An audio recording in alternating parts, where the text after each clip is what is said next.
Heather Gilbert de la Rosa, USO Iwakuni Center Operations Manager. Thank you for taking the time to join us on this very special occasion. For over 75 years, the USO has focused on strengthening America's military service members by keeping them connected to family, home, and country throughout their service to the nation. Today, we bring that mission to Marine Corps Air Station Iwakuni. This center will provide programs and services such as free phone calls worldwide, free food nights, family nights, and our very popular program, Operation Birthday Cake. I would like to invite retired Brigadier General Charles K. Hyde, USO Pacific Vice President, to say a few words.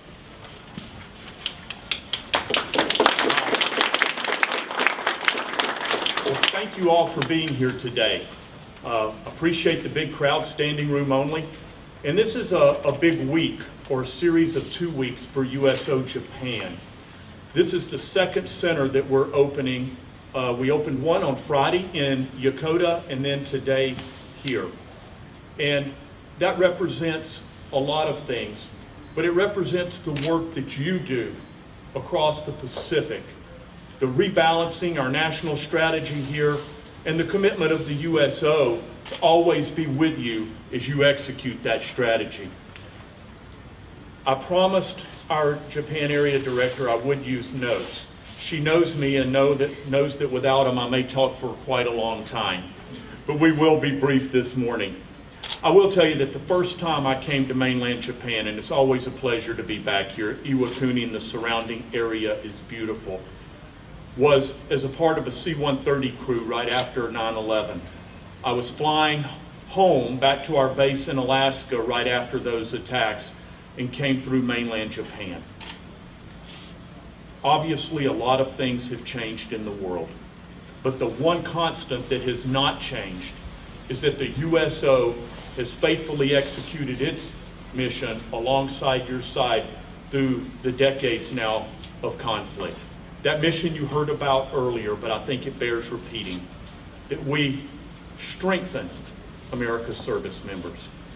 Strengthen because materiel is not the only source of moral that allows us to stand with our allies and partners and be successful on the modern battlefield. How do we do that? We keep you connected to home, family, and country, the things for which you serve and you fight on a daily basis. And when do we do that? We do that throughout your service to our nation. From the very beginning at the MEP stations when our enlisted force enters, all the way through now to the transition where we partner with DoD and your transition programs to help you land successfully back in the home you have faithfully defended overseas. You know, President Roosevelt created the USO on 4 February 1941. So in a couple of days, we're going to conclude our celebrations of our 75th year. I cannot think of a better way to celebrate or close out those 75th anniversary celebrations than opening this USO here at Iwakuni. This USO represents our commitment to you, but it also represents America's commitment to you as we stand by your side. Today, as in times past, the leadership and presence of U.S. forces across the Pacific and here at Iwakuni are essential for peace and security. USO Iwakuni is our commitment, the commitment of the American people to be the force behind the force in your critical missions. You may be far from home, but USO Iwakuni means that home is never far from you. This center will provide many programs. You heard just a brief description earlier from Heather of some of the things that we will provide. But they will keep you connected, give you a place to relax with a touch of home, and most importantly, have a staff and volunteers whose passion is service members and their families. So I'd like to conclude by giving my personal thanks to a few folks. One is the air station here, the leadership, and all of the Marines on this air station that helped us move in today, helped provide all the innumerable volunteer support and technical things that allowed this to be a reality. We could not do what we do without your support and the support of our volunteers. Secondly, I'd like to thank all of our sponsors, many of them who are seated and with us here today, some of them repeat visitors who support us at Yokota as well. Thank you.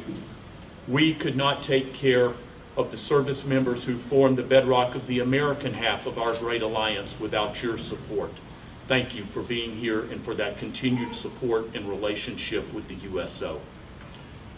Finally, we're glad to be a part of Iwakuni. You have our commitment that we will be your wingman. I know it's an Air Force way of saying things, but that's where I came from. A part of your community and a partner in your mission as you defend our nation and its interest around the globe.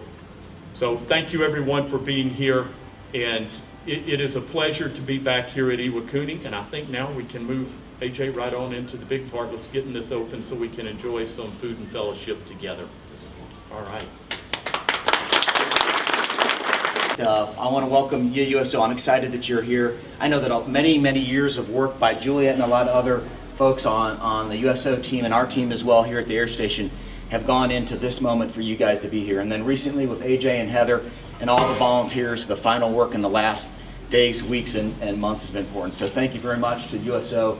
A great history of support to the men and women of the armed services. So I'm glad you're here. I'm excited that you're here.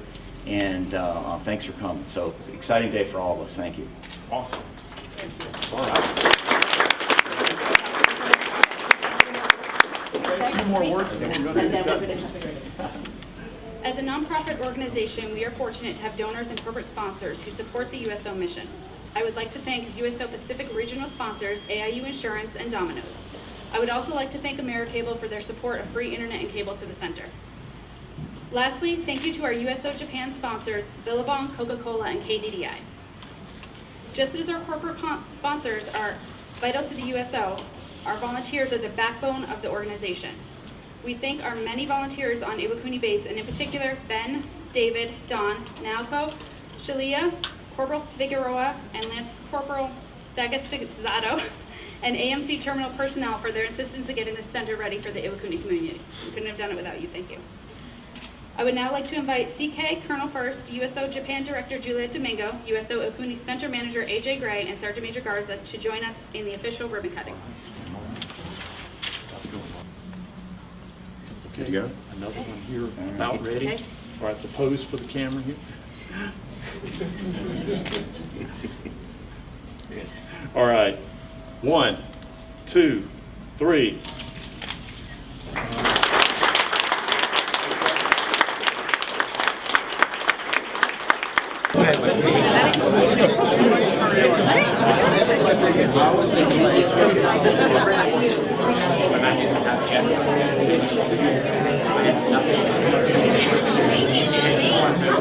So we're enjoying it. Check it out.